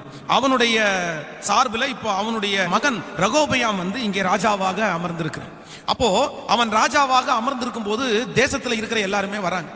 பெரியவர்கள் முதியவர்கள் எல்லாம் சொல்றாங்க, இந்த மாதிரி உங்க அப்பா எங்கள்கிட்ட நிறைய டாக்ஸ் வாங்கிட்டாரு, அவர் ஒரு காலத்துல ஒரு பெரிய கோடீஸ்வரரா இருந்தாரு, ஒரு காலத்துல தங்கம் வெள்ளி எல்லாம் அவருக்கு வந்துருச்சு, ஆனா அவர் 1000 கல்யாணம் பண்ணிட்டாரு, ஆண்டவருடைய வார்த்தைக்கு விரோதமா போனதுனால எவ்வளவோ ஆசீர்வாதமா இருந்தாரோ அத்தனையும் அவர் இழந்துட்டாரு, அதனால எங்கள் மேல வரிய சுமத்திட்டாரு. இப்போ ஒண்ணு பண்ணுங்க, அவர் சுமத்தின வரிகள் எல்லாம் எங்களால கட்ட முடியல, நீங்க எங்களுக்கு கொஞ்சம் அந்த பாரத்தை கம்மியாக்குனா பரவாயில்ல அப்படின்னு சொன்ன உடனே இந்த ராஜா, சாலமன் ராஜாவுடைய மகன் சின்ன ராஜா சொல்றாரு, தன்னுடைய பக்கத்துல இருக்கிற எல்லா இடத்துலயுமே ஆலோசனை கேட்கிறாரு. அதான் தான் கூட வளர்ந்த வாலிபர்களிடத்துல ஆலோசனை கேட்கிறாரு, முதியவர்களிடத்திலேயே ஆலோசனை கேட்கிறாரு. முதியவர்களிடத்துல ஆலோசனை கேட்கும் போது முதியவர்கள் சொல்றாங்க, ஐயா இந்த மாதிரி கொடுத்துருங்க, ஏன்னா ஆமா உண்மைதான், ரொம்ப கஷ்டம் தான், நீங்க கொஞ்சம் இறங்கி போயிருங்க அப்படின்னு சொல்றாரு. ஆனா வாலிபர்கள் என்ன சொல்லிட்டாங்கன்னா, அப்ப அதை எப்படி இறங்க போக முடியும், அவங்கள்ட்ட எல்லாம் மதிப்பெல்லாம் இழக்கக்கூடாது, நம்ம இறங்கி போக கூடாது, நம்முடைய பெருமையை நம்ம விட்டு கொடுத்துட முடியாது, நீங்க சொல்லுங்க, எங்க அப்பா அப்படி எங்க சவுக்கால தாண்டிச்சாரா, நான் தேள்னால தாண்டிப்பேன். அவங்க சொன்ன உடனே தன்னுடைய மதிப்பை மற்றவர்களுக்கு முன்பாக தன்னுடைய கெத்தை காமிக்கணுன்றதுக்காக ஜனங்கள் எல்லா இடத்துலையும் கூப்பிட்டு சொல்லுவாரு, நான் உங்களை தேள்களினால தண்டிப்பேன். நான் எங்க அப்பாவோட உங்களை நடத்துவேன். சொன்ன உடனே வேதம் சொல்லுது, ஒரு கூட்டம் அப்படியே இஸ்ரவேல் கோத்திரம் அப்படியே பிரிஞ்சிடும். இவருக்கு கொஞ்சமும் மோஸ்ட் பாகம் இன்னொரு பக்கமாய் பிரிந்து போய்விடும். அந்த இடத்துல ஒரு பெரிய பிரிவினை வந்துடும். இவரை ராஜாவா ஏத்துக்கவே மாட்டாங்க. காரணம் என்ன அப்படின்னா, வேதம் சொல்லுது, தாம் மேல இருக்கிற அந்த மதிப்பை, பெருமையை, அந்த கெத்தை விட்டு கொடுக்க கூடாதுன்ற ஒரே ஒரு காரணத்திற்காக இந்த மனுஷன் அவங்களுக்கு முன்பாக தோற்று போய் விடுவான். ஆண்டவருடைய பிள்ளைகளே, நீங்க கடன் வாங்குறது ஏன் தப்பு அப்படின்னு நான் சொல்றேன் அப்படின்னா, இன்னைக்கு நிறைய பேர் ஏன் கடன் வாங்குறீங்க அப்படின்னா, உங்க கெத்தை விட்டு கொடுக்க கூடாதுன்ற ஒரே ஒரு காரணத்துக்காக தான் நிறைய பேர் கடன் வாங்கிறீங்க. கெத்தா இருக்கணும், அவங்களுக்கு முன்னாடி கெத்தா இருக்கணும், கெத்தா இருக்கணும். அவங்க கெத்த கார்ல வந்து இறங்குறாங்கல்ல, நான் என்ன அவனோட குறைஞ்சவனா? நான் என் கெத்த காமிக்க வேண்டாமா? நிறைய பேர் கடன் வாங்கினது தங்களுடைய பெருமையை காண்பிக்கிறதற்காக. அதுக்கு வேற டயலாக் வேற நிறைய பேர் பேசுறாங்க. நான் ஆண்டவருடைய பிள்ளை, நான் செல்வ சீமானா இருக்க வேண்டாமா? நான் அப்படி இருக்க வேண்டாமா? நான் கார்ல ஏறி போனா கர்த்தருக்கு தானே மதிப்பு, நான் பிரேஸ்லெட் போட்டிருந்தா கர்த்தருக்கு தானே மதிப்பு, நான் வந்து பெரிய பங்களா கட்டினா ஆண்டவருக்கு தானே மதிப்பு. இருக்கட்டும்பா, கர்த்தருக்கு மதிப்பு தான். என் வீட்டுல வசனம் தானே தொங்கும், என் கார்ல வசனம் தானே ஒட்டுவேன், அதன் மூலமா ஆண்டவருக்கு தானே மகிமை. சரி சரி, அதுக்காக உங்க கெத்த காமிக்கிறதுக்காக நான் சொல்றேன், ஆண்டவரே உங்களுக்கு தரட்டும் அந்த ஆசீர்வாதத்தை. நான் விரும்புறேன், நீங்க நல்லா இருக்கணும்னு தான் விரும்புறேன், நீங்க ஆசீர்வாதமா இருக்கணும்னு தான் விரும்புறேன், நீங்க கார் வைக்கணும்னு நான் விரும்புறேன், நீங்க பங்களாவில் குடியிருக்கணும்னு நான் விரும்புறேன். ஆண்டவருடைய பிள்ளைகள் நீங்க நல்லா இருக்கணும், உங்களை பார்த்து நீங்க நிறைய பேருக்கு உதவி செய்யணும்னு நான் விருப்பப்படுறேன். ஆனா உங்களுக்கு ஆண்டவர் ஒரு நாள் உங்களை ஆசீர்வதிக்கும் போது நீங்க அப்படி கார்ல வர்றது தப்பு இல்லை, அப்படி பங்களாவில் குடியிருக்கிறது தப்பு இல்லை. ஆனா உங்க பெருமையை காமிக்கணும்ன்றதற்காக கடன் வாங்குனீங்களே, கடன் வாங்குனீங்களே, அதுக்கு தானே கடன் வாங்குனீங்க, அதுக்கு தானே கடன் வாங்குனீங்க. வேணாம், நான் ஒன்று உங்களுக்கு சொல்றேன். கோயம்புத்தூர்ல ஊழியத்தை ஆரம்பிச்சேன். ஊழியத்தை ஆரம்பித்து செய்து கொண்டிருக்கும் போது கொஞ்ச நாளையில பாத்தீங்க அப்படின்னா, நான் தனியா சமைக்கக்கூடிய ஒரு சூழ்நிலை வந்துருச்சு. ஃபர்ஸ்ட் ஒண்ணு, எனக்கு சமைக்க தெரியாது. ஒரே சாப்பாடை தயிர் சாதமும் முட்டை, தயிர் சாதம் முட்டை அப்படி சாப்பிட்டு சாப்பிட்டு போர் அடிச்சிருச்சு. நம்ம வந்து எந்த விசுவாசி வீடுகளிலையும் போய் சாப்பிட்ற பழக்கம் எனக்கு அப்போ இல்லை, சுத்தமா இல்லை. எனக்கு சமையல் பெருசா தெரியாது. அப்போ எங்களுடைய கோயம்புத்தூர்ல வந்து ஒரு ஹோட்டல் இருந்துச்சு. அந்த ஹோட்டல் என்ன ஹோட்டல் அப்படின்னா ஏழைகள் சாப்பிட்றதற்கான ஒரு ஹோட்டல். அதுல வந்து எல்லாமே ரொம்ப கம்மியா இருக்கும். ஆனா ஒரு வாரத்துல ஒரு மூலையில அந்த இடத்துல வந்து யார் சாப்பிட வருவாங்க அப்படின்னா, இந்த இந்த டிச் எல்லாம் கிளீன் பண்றாங்களா, மாநகராட்சியில வேலை செய்யறாங்க பாருங்க, அவங்க தான் அந்த இடத்துல வந்து சாப்பிட்றதுக்காக வருவாங்க. ஆனா ரொம்ப கம்மியா இருக்கும் அது. நான் உண்மையிலே சொல்றேன், ஆண்டவருடைய பிள்ளையே, நான் அந்த இடத்துல தாங்க சாப்பிட்டேன், அங்கதான் சாப்பிட்டேன். இன்றைக்கு கூட இவ்வளோ பெரிய ஊழியக்காரனாகி விட்டேன். இத்தனை ஆயிரம் பேர் வந்து ஆண்டவர் ஆசீர்வாதத்தை கொடுத்திருக்கிறாரு. இன்னைக்கு நினைச்சா எவ்வளவு பெரிய ஹோட்டல்ல வேணாலும் சாப்பிடலாம். அதனால பெரிய ஹோட்டல்ல சாப்பிடலன்னாலாம் சொல்லல, நான் சாப்பிட்டுருக்கிறேன், பெரிய ஹோட்டல்ல சாப்பிட்டுருக்கிறேன், பெரிய ஹோட்டலுக்கெல்லாம் போயிருக்கிறேன். ஆனா நான் தனியா சாப்பிட போனேன் அப்படின்னா, உண்மையில எப்பாவது நான் ரேரு ஏதாவது ஒரு சூழ்நிலையில வந்து வீட்டுல இல்லைன்னா பாஸ்டம்மா ஊழியத்துக்கு போனாங்க, இப்ப காலையில டிஃபன் வந்து வெளியே சாப்பிட வேண்டிய ஒரு சூழ்நிலை அப்படின்னா, நிறைய நேரத்துல வண்டி எடுத்துட்டு யாருக்குமே தெரியாம அங்கதான் போயிருக்கிறேன். ஒரு நாள் போய் வண்டியை நிறுத்திட்டு வரும்போது பையன் கேட்குறேன், பாஸ்டர் என்ன பாஸ்டர் நீங்க இங்கே அப்படின்னு. டேய், நான் ரெகுலரா ஏதாவது வெளியே வீட்டில் பாஸ்டமா ஏதாவது ஊழியத்து போயிட்டாங்கன்னா இங்கே தாண்டா ஏதாவது சாப்பிடுவேன் அப்படின்னு சொல்லி. நான் அதை வெட்கப்படவே இல்லை, ஆண்டோடைய பிள்ளையே வெட்கப்படவே இல்லை. அதை வந்து நான் குறைவா நினைக்கவே இல்லை. அவன் நல்லா செய்யறாங்க, சூடா செய்யறாங்க, அந்த டேஸ்ட் பிடிச்சிருக்குது, அவ்வளவுதான்.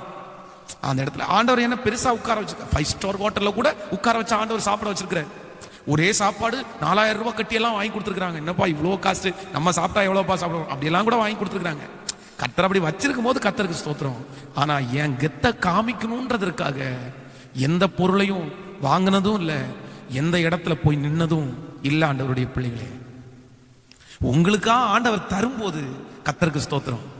இன்னைக்கு இருக்கிற வாலிப தம்பிகளுக்கு தங்கச்சிகளுக்கு கூட நான் ரொம்ப அன்பா சொல்றேன், மகன் கெத்து காமிக்கிறதற்காக நீ பொருளை வாங்காத, உன் பெருமையை காண்பிக்கிறதற்காக நீ வந்து பொருளை வாங்கிக்காத. இன்னைக்கு ஆண்டவருடைய பிள்ளைகள் இந்த கடன் பிரச்சனை இருக்கிறவங்க தயவு செய்து ஒப்பு கொடுங்க. பிரதர், ஆண்டவருடைய சமூகத்தில் ஆண்டவரே தப்புதான் சொல்லுங்க, தப்புதான் சொல்லுங்க. உண்மைதாப்பா, என் பெருமையை காமிக்கிறதாப்பா வாங்கினேன், அவன் முன்னாடி நான் வாழ்ந்து காட்டணும் தாப்பா வாங்கினேன், அவன் முன்னாடி சீன் போடணும் தாப்பா நான் வாங்கினேன், அவன் முன்னாடி தாழ்ந்து போக கூடாதுன்னு தாப்பா வாங்கினேன். இன்னைக்கு ஒப்பு கொடுங்க, நாளைக்கு கர்த்தர் திரும்ப உங்களை தூக்கி எடுப்பாரு. சோ நீங்க நிரூபிச்சுட்டு இருக்கிற வரைக்கும் கர்த்தர் உங்களை தூக்கி எடுக்க மாட்டாரு. உங்களை இந்த பிரச்சனை இந்த கஷ்டம் தூக்கி எடுக்க முடியாது. எத்தனை பேர் நிரூபிக்கிறாங்க தெரியுமா? ரொம்ப தவறு. நிரூபிக்கிறது எவ்வளவு பெரிய தவறு தெரியுமா? கடன் நிரூபிக்கிறாங்க. நான் தான் என்ன பெரிய தப்பு, என்ன பெரிய தப்பு இல்ல, தப்பு என் பெருமையை காண்பிக்கிறதுக்காக வாங்க, என்ன மன்னிச்சிருங்கப்பா, மன்னிச்சிருங்கப்பா. சோ நம்பர் 4, நான்காவதாக இந்த கடன் வாங்குறது ஏன் தப்பு அப்படின்னு நான் சொல்றேன் அப்படின்னா, வாசிக்கலாம், வேதத்தை திறந்து ஒரு வசனத்தை வாசிக்கலாம். சோ 1 ராஜாக்களில் 13ஆம் அதிகாரத்தை எடுத்துக்கொள்ளலாம். 1 ராஜாக்கள் 13ஆம் அதிகாரம் 24வது வசனத்தை வாசிக்க போறோம். 1 ராஜாக்கள் 13ஆம் அதிகாரம் 24வது வசனம். அவன் போன பிற்பாடு வழியிலே ஒரு சிங்கம் அவனுக்கு எதிர்பட்டு அவனை கொன்று போட்டது. அவன் பிரேதம் வழியிலே கிடந்தது. கழுதை அதன் அண்டையிலே நின்றது. சிங்கமும் பிரேத தண்டையிலே நின்றது. அந்த வழியே கடந்து வருகிற மனுஷர் வழியிலே கிடக்கிற பிரேதத்தையும் பிரேத தண்டையிலே நிற்கிற சிங்கத்தையும் கண்டு கிழவனான தீர்க்கதரிசி குடியிருந்த பட்டணத்திலே வந்து சொன்னார்கள். நன்றாய் கவனிங்கள் ஆண்டவருடைய பிள்ளைகளே, இந்த சம்பவம் உங்களுக்கு எல்லாருக்கும் தெரியும் என்று சொல்லி நினைக்கிறேன். ஒரு இளம் தீர்க்கதரிசி, ஆண்டவர் அவனுடைய தீர்க்கதரிசியாய் அவனை அபிஷேகித்து அவன் ஒரு ஊழியத்திற்காக ஆண்டவர் அனுப்பி விடுறார். ஆனா ஆண்டவர் ஊழியத்திற்காக அனுப்பி விடும்போது நீ அந்த இடத்துல போய் தீர்க்க தரிசனம் சொல்லு, உன் மூலமா நான் நிறைய அற்புதங்களை செய்வேன். ஆனாலும் ஒரே ஒரு ரூல்ஸ் மட்டும் ஆண்டவர் சொல்லியிருந்தாரு. நீ போனியா, போயிட்டு ஒரு வேலையை முடிச்சிட்டு நீ நான் சொல்ற வழியா நீ வந்து சேர்ந்துரு, நீ வேற எங்கேயுமே போக கூடாதுன்னு ஆண்டவர் போகும்போதே சொல்லி அனுப்பினார். நம்ம ஆண்டவர் தான் வார்த்தையில உண்மை உள்ளவர், அவர் வார்த்தை மாற மாட்டாரு. இவன் அதே மாதிரி போறான். அங்க போனோட ஒரு மிகப்பெரிய அற்புதம் நடக்குது. பலிபீடம் வெடிச்சு சிதறது, கை நின்றுது. அவங்க ஒரு மிகப்பெரிய எழுப்புதல் வந்த உடனே அந்த ராஜாவிடத்திலே இருக்கிற 2 பேர் வந்து ஒரு தீர்க்கதரிசி, ஒரு வயசான தீர்க்கதரிசியினுடைய பிள்ளைங்க, அவங்க போய் தன்னுடைய அப்பாட்ட சொல்றாங்க, இந்த மாதிரி ஒரு தீர்க்கதரிசி வந்தாரு, நீங்க என்ன பெரிய தீர்க்கதரிசி, அவன் சின்ன வயசு ஆனா போட்டு கலக்குன்னு கலக்குறாரு, என்ன மிராக்கல், கை நீட்டுனா அப்படி நடக்குது, பலிபீடம் வெடிச்சு சிதறதுன்னா அவங்க அப்பாட்ட அப்படியே பெரிய புகழ்ச்சியா சொல்லிட்டாங்க. உடனே அவங்க அப்பாவுக்கு வந்து ஒரு ஆசை, அவரை எப்படியாவது வீட்டுல கூப்பிட்டு சாப்பாடு கொடுக்கணும்னு ஆசை. அதான் எல்லாருக்கும் வர்ற ஆசை தானே. இந்த ஊழியக்காரங்க இதுல ரொம்ப கவனமா இருக்கணும். அதான் ஊழியக்காரங்களுடைய ஊழியம் வந்து நல்லா இருக்கும்போது நிறைய பேர் அவங்க மேல அன்பு ரொம்ப அதிகமா வச்சு அவங்கள தப்பா நிறைய நடத்துறவங்க கூட நிறைய பேர் இருக்காங்க. அவங்க நல்லதுதான் செய்வாங்க பாஸ்டருக்கு, ஆனா ஊழியக்காரனை பொறுத்த அளவுல யாருமே மற்றவங்க யாருமே அவங்கள பாசம் காமிக்க முடியாது. லேவியனுக்கு பங்கும் சுதந்திரமும் ஆண்டவர் மட்டும்தான். அதை எப்பவுமே மறந்துடக்கூடாது.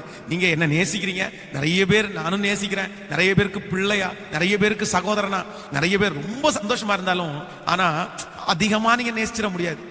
ஒரு லிமிட். Okay okay. ஏன் அப்படின்னா எங்களை கேர் எடுக்கிறது, எங்களை அதிகமாய் நடத்துறது கர்த்தர் மட்டும்தான் நடத்தணும் அப்படின்றதுல நாங்க ரொம்ப கவனமா இருக்கணும். இந்த தீர்க்கதரிசி வந்து அப்படி நினைச்சது தப்பு இல்ல. ஆனா அவர்கிட்ட வந்து கேட்கிறாரு, இந்த மாதிரி எங்க வீட்டுல வந்து கொஞ்சம் சாப்பிட்டுட்டு கொஞ்சம் ஜெபம் பண்ணிட்டு போங்க, எங்களுக்கும் பிளஸிங்கா இருக்கும் அப்படின்னு சொல்ல வைங்களேன். ஆனா இவர் சொல்லிட்டாரு, இல்ல ஏசப்பா வந்து என்ன வந்து எங்கேயும் இருக்கக்கூடாது, என்ன வந்துடணும்னு சொல்லிட்டாரு, நான் போகணும் அப்படின்னு. இவர் கூப்பிட்டு வராததுனால அதான் அந்த அன்பின் மிகுதியில போய் சொல்லுவாங்கன்னு சொல்லுவாங்களே. இந்த கிழட்டு தீர்க்கதரிசி என்ன பண்ணிட்டாரு அப்படின்னா, அடா இப்பதான் ஏசப்பா ஆண்டவர் என்கிட்ட பேசினாரு, உன்னை கண்டிப்பா சாப்பிட வச்சுதான் அனுப்பணும்னு சொல்லிட்டாருன்னு ஒரு பொய்ய சொல்லிட்டாரு. சில நேரத்துல மற்றவங்க மேல நம்ம வச்சிருக்கிற அன்பு நம்ம பொய் சொல்றதுக்கு நடத்தும். அதனால ரொம்ப கவனமா இருக்கணும் ஆண்டவருடைய பிள்ளைங்க. பொய் சொன்ன உடனே இவர் நம்பிட்டு போவாரு, போய் சாப்பிட்டு திருப்பி ரிட்டர்ன் வரும்போது இந்த தீர்க்கதரிசியை ஒரு சிங்கம் கொன்றும். சோ வயதான ஒரு தீர்க்கதரிசி தன்னை அழைக்கிறாரே என்று சொல்லி அவர் மேல கொண்ட அந்த பரிதாபம் அவரை தன்னுடைய உயிரையே எடுத்துருச்சு. சோ நம்பர் 4, நான்காவதாக, நீங்கள் தேவனை விட மனிதர்களிடத்திலே காண்பித்த பரிதாபம் இன்னைக்கு உங்களை எங்க நிறுத்திச்சுன்னா கடன்காரங்களா கொண்டு வந்து நிறுத்திருச்சு. பிரதர், நீங்க கடன் வாங்குறது தப்பு. பிரதர், சிஸ்டர், நீங்க கடன் வாங்குறது தப்பு. சிஸ்டர், ஏன் தெரியுமா? நீங்க கடன் வாங்கி நீங்க சாப்பிடல, நீங்க கடன் வாங்கி உங்க பிள்ளைகளுக்கு சாப்பாடு கொடுக்கல, நீங்க கடன் வாங்கி நீங்க நல்லா ட்ரெஸ் பண்ணல, நீங்க கடன் வாங்கி கார்ல போகல, பங்களாவுல போகல. ஆனா நீங்க கடன் வாங்கினது எதுக்காக கடன் வாங்கினீங்க தெரியுமா? ஆண்டவரை அறியாத, ஆண்டவரை நேசிக்காத ஏதோ ஒரு மனிதன் உங்கள்கிட்ட கேட்கிறாங்க அப்படின்றதுக்காக அவங்க மேல பரிதாபப்பட்டு ஜாமீன் கையெழுத்து போட்டு பரிதாபப்பட்டு பணத்தை வாங்கி அவங்களுக்கு கொடுத்து இன்னைக்கு அவங்க சந்தோஷமா இருக்கும்போது நம்ம ஆண்டவருடைய பிள்ளைங்க நிறைய பேரு வேதனையோட இருக்கிறத பார்த்தா மனசுக்கு அவ்வளோ கஷ்டமா இருக்குது. மனசுக்கு அவ்வளோ கஷ்டமா இருக்குது. நான் ஏற்கனவே கூட ஒரு செய்தியில சொல்லியிருக்கிறேன். நான் கண்கூடா பார்த்தேன். ஒரு ஒரு ஒரு லேடி உங்களுக்கு வந்து கடனை வாங்கி கொடுக்குறாங்க. கடன் வாங்கி கொடுத்துட்டு இவங்க 2 பேரும் அந்த கடன் வாங்கி கொடுத்த நபர் இவங்களை டார்ச்சர் பண்ணி இவங்க 2 பேரும் ஒல்லி ஆயிட்டாங்க. இருந்த காரை வித்துட்டாங்க, பைக்ல வராங்க. அதே ஸ்கூல்ல அதே இடத்துல இவங்க வாங்கி கொடுத்த அந்த அந்த அந்த லேடி வர்றாங்க, கார்ல வர்றாங்க, கெத்தா வர்றாங்க. இவங்க ஒல்லியாயி, இவங்க வாங்கி கொடுத்தது, இவங்க ஜாமீன் முண்டு வாங்கி கொடுத்தது, அவங்க சந்தோஷமா இருக்காங்க. சரி, இதுக்கு முன்னாடி நடந்தது விடட்டும், இனி இனி இனி கர்த்தர் அப்படிப்பட்டதை வைக்க மாட்டார். உங்களுக்காக நான் ஜெபம் பண்றேன். கொஞ்சமாவது ஆண்டவருடைய பிள்ளைகள் ஞானமா இருக்கு. நிறைய பேர் கணவனுக்கு தெரியாம, மனைவிக்கு தெரியாம, மற்றவங்க மேல பரிதாபப்பட்டு, நான் சொல்றேன், சொந்த சகோதரன் மேல கூட நீங்க ஆண்டவரை விட பரிதாபப்பட முடியாது. சொந்த சகோதரன் கஷ்டப்படுறான், சொந்த சகோதரி கஷ்டப்படுறா, சொந்த சகோதரிடத்துல அன்பு கூறாதவன் எப்படி காணாத தேவனிடத்துல அன்பு கூறுவான் பைபிள் சொன்ன உடனே ஐயோ பாஸ்டர், நான் சொல்றேன், அன்பு கூறணும். அன்பு கூறுறது ஆண்டவர் உங்களை நேசிக்க சொல்றாரு. ஆனா ஆண்டவரே செய்யாத ஒண்ண நம்ம செய்ய முடியாது. நீங்க அவங்களுக்கு கொடுக்குறீங்களா? உங்களுக்கு மிச்சம் இருக்கும்போது கொடுக்கறது தப்பு இல்ல, உங்களுக்கு நிறைய இருக்கும்போது கொடுக்கறது தப்பு இல்ல. ஆனா உங்களுக்கே இல்லாத போது இன்னொருத்தரிடத்துல வாங்கி கொடுக்கிறது, அது ஆண்டவரை விட நீங்க அதிகமான பரிதாபம் காண்பிக்கிறீங்க. கர்த்தரை விட பரிதாபம் காண்பிக்கிறீங்க. நம்ம திருச்சபைக்கு ஒரு சிஸ்டர் அழுகையோடு வந்தாங்க. அப்படியே தலையில அடிக்கிறாங்க.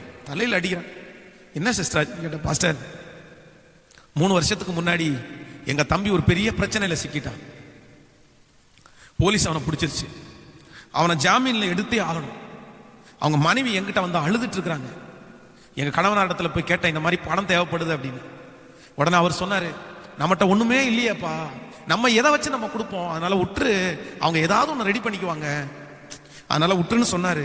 ஆனா என் தம்பி மேல வச்ச பாசத்தினால நான் ஒண்ணு பண்ண, எங்க கணவனாருக்கு தெரியாம எங்க வீட்டு பத்திரத்தை எடுத்து அந்த மனைவி கையில கொடுத்து, இதை வச்சு நீ பணத்தை எடுத்து தம்பி வெளியே வந்து 2 மாசத்துக்குள்ளே எனக்கு திருப்பி கொடுத்துரு, அவருக்கு தெரியாம இதை கொடுக்குறேன் அப்படின்னு கொடுத்துட்டேன்.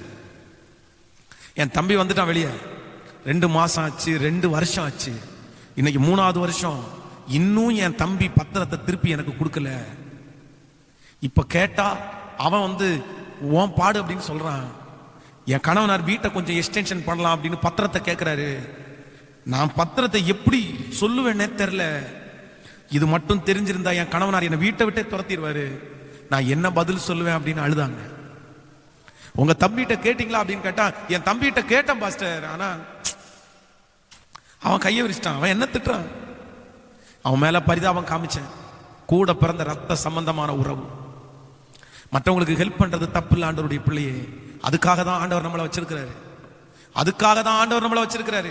நிறைய பேருக்கு நம்ம பயனுள்ள பாத்திரமா மாறணும், உதவிகள் நிறைய பேருக்கு செய்யணும். ஆனா அதே நேரத்துல கடவுளை விட இரக்கம் பாராட்டி ஆண்டவர் செய்யாத ஒண்ண, உங்களுக்கு கொடுக்காத ஒண்ண, நான் சொல்றேன், இன்னொருத்தருக்கு ஒரு உதவியை நீங்க செய்ய வேண்டியதா இருந்தா ஆண்டவர் உங்களுக்கு கொடுத்திருப்பார் கையில. உங்களுக்கு கையில கொடுத்துட்டு அவங்களுக்கு போய் செய்யணும் சொல்வார். புரியுதுன்னு நினைக்கிறேன் உங்களுக்கு.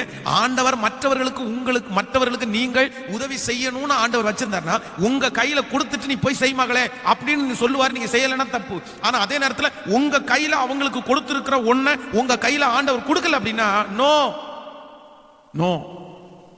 உங்க கையில கொடுக்கல அப்படின்னா நீங்க செய்யணும்னு நினைக்கல, கர்த்தரே செய்யணும்னு நினைக்கிறேன்.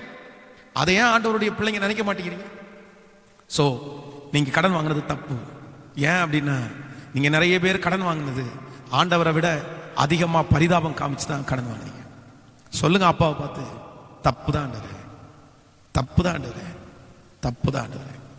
சோ நம்பர் 5 வாசிக்கலாம்.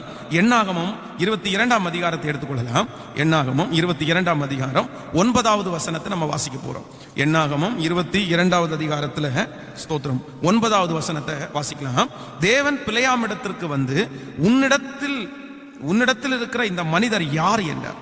பிலேயாம் தேவனை நோக்கி, சிப்போராரின் குமாரனாகிய பாலாக்கு என்னும் மோவாவின் ராஜா அவர்களை என்னிடத்திற்கு அனுப்பி, பூமியின் விசாலத்தை மூடுகிற ஒரு ஜனக்கூட்டம் எகிப்திலிருந்து வருகிறது, ஆகையால் நீ வந்து எனக்காக அவர்களை சபிக்க வேண்டும், அப்பொழுது நான் அவர்களோடு யுத்தம் பண்ணி ஒருவேளை அவர்கள் என்னை துரத்தி விடலாம் என்று சொன்னான் என்றார்.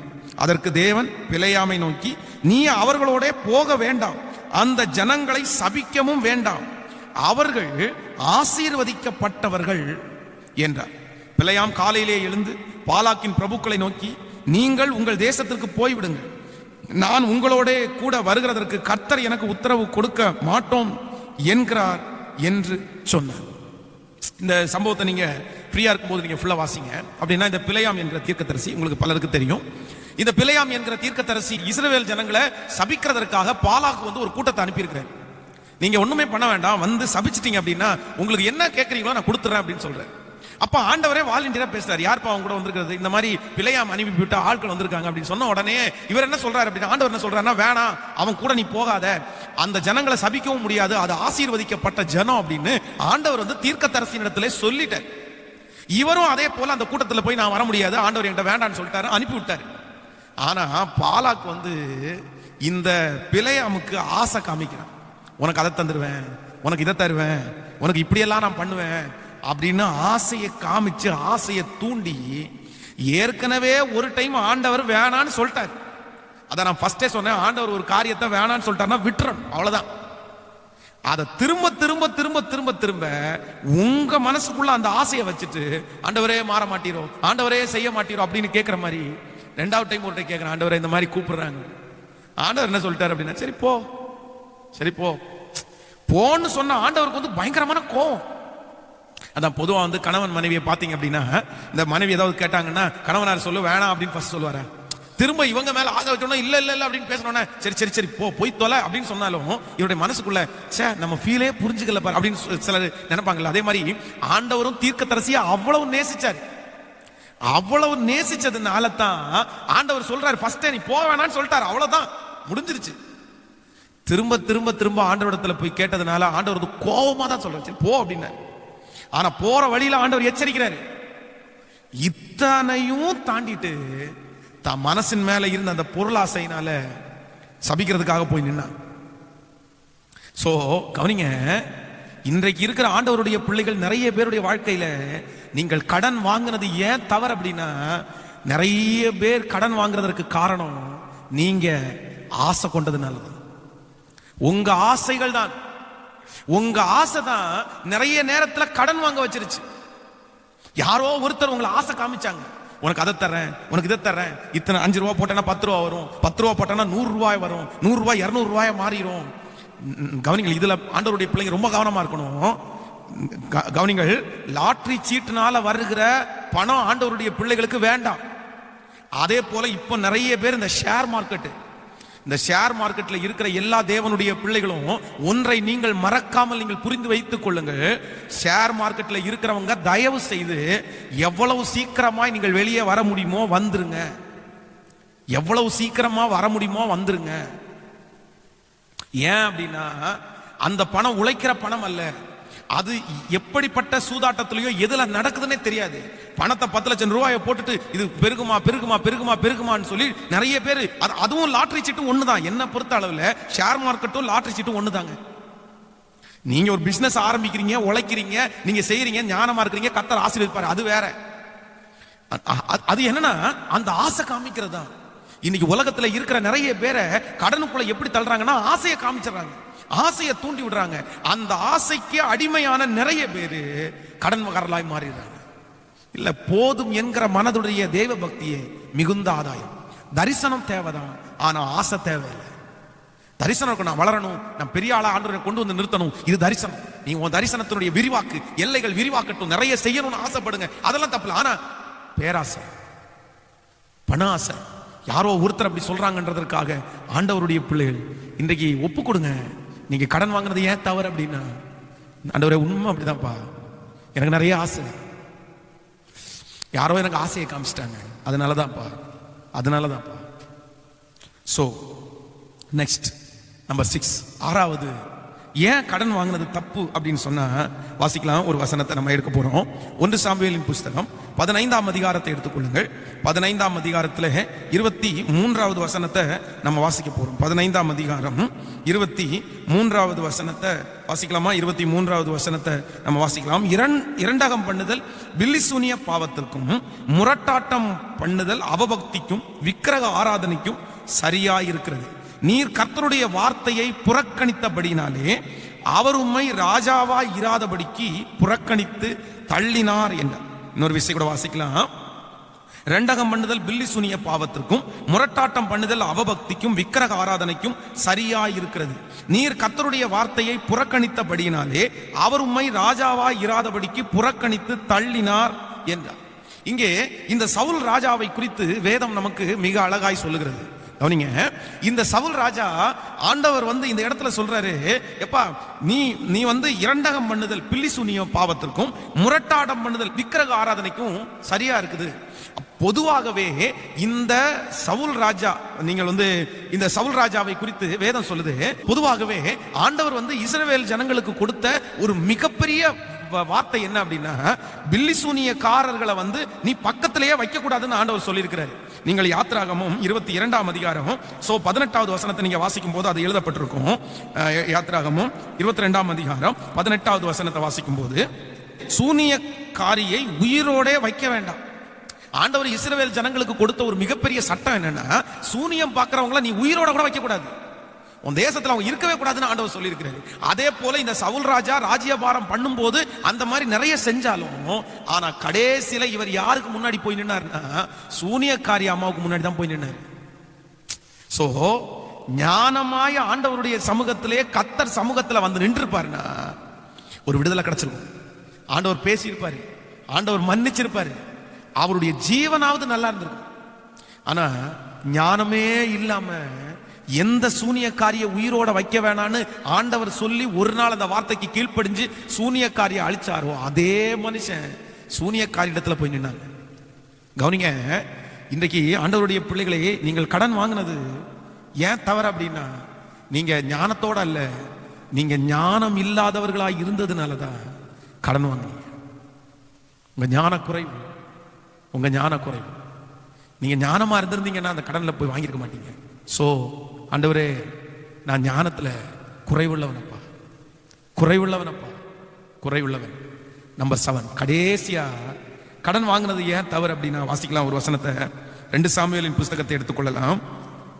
13ஆம் அதிகாரத்துல 2 சாமுவேல் 13ஆம் அதிகாரம் 3வது வசனத்தை, அம்னோனுக்கு தாவீதுனுடைய தமையன் சிமியாவின் குமாரனாகிய யோனதாப் என்னும் பேருள்ள ஒரு சிநேகிதன் இருந்தார். அந்த யோனதாப் மகா தந்திரவாதி. இதை குறித்து நான் பல விஷயங்களுக்கு சொல்லியிருக்கிறேன். தாவீதுனுடைய மகன் அம்னோன், வேதம் சொல்லுகிறது, இந்த அம்னோனுக்கு ஒரு சிநேகிதன். இந்த சிநேகிதனை குறித்து வேதம் சொல்லுது, அந்த யோனதாப் மகா தந்திரவாதி. இந்த அம்னோனுக்கு தன்னுடைய சகோதரி மேல மோகம் வருது, இச்சை வருது. இந்த இச்சை வந்த உடனே தன்னுடைய உடம்பு அவனுக்கு மெலிஞ்சு போகுது. உடனே அவனுடைய ஃப்ரெண்டு அவன் கேட்கறான், என்னாச்சுடா நீ அடிக்கடி இப்படி மெலிஞ்சே போயிட்டு இருக்கிறீ, உனக்கு என்ன பிரச்சனை அப்படின்னு கேட்கும்போது அவன் தன்னுடைய நண்பனிடத்துல ஓப்பனா சொல்றான், இந்த மாதிரி தான்டா நான் அவன் மேல ஆசை வச்சிருக்கிறேன், அதனாலதான் என் உடம்பு மெலிஞ்சு போகுது. உடனே அந்த தந்திரவாதியான அந்த யோனதாப் இந்த அம்னோனை தவறா வழி நடத்திடுவான், ராங்கா நடத்திடுவான். அவன் குணப்படாதவன், வேதமே சொல்லுகிறது அவன் மகா தந்திரவாதி, அவன் மோசமானவன், அவன் ரட்சிக்கப்படாத ஒரு ஆளு, அவனுக்கு ஆண்டவர் பயமே இல்லை. கவனிங்க, நிறைய ஆண்டவருடைய பிள்ளைகள் இன்றைக்கு கடனிலே சிக்கி இருக்கிறதுக்கு யார் காரணம் அப்படின்னா, உங்களை யாரோ ஒருத்த தவறாய் வழி நடத்தி இருக்கிறார்கள், தவறா வழி நடத்தி இருக்கிறாங்க. கடன் வாங்கினது ஏன் தப்பு தெரியுமா பிரதர்? உங்களை சரியா வழி நடத்துகிற ஒரு ஆளா இருந்தா கண்டிப்பா வாங்க விட்டுருக்க மாட்டாங்க. எத்தனையோ பேர் திருச்சபையில தெரியும், இந்த குழு இருக்கு பாருங்களேன், இந்த குழுவில் பணம் எடுக்கிறது.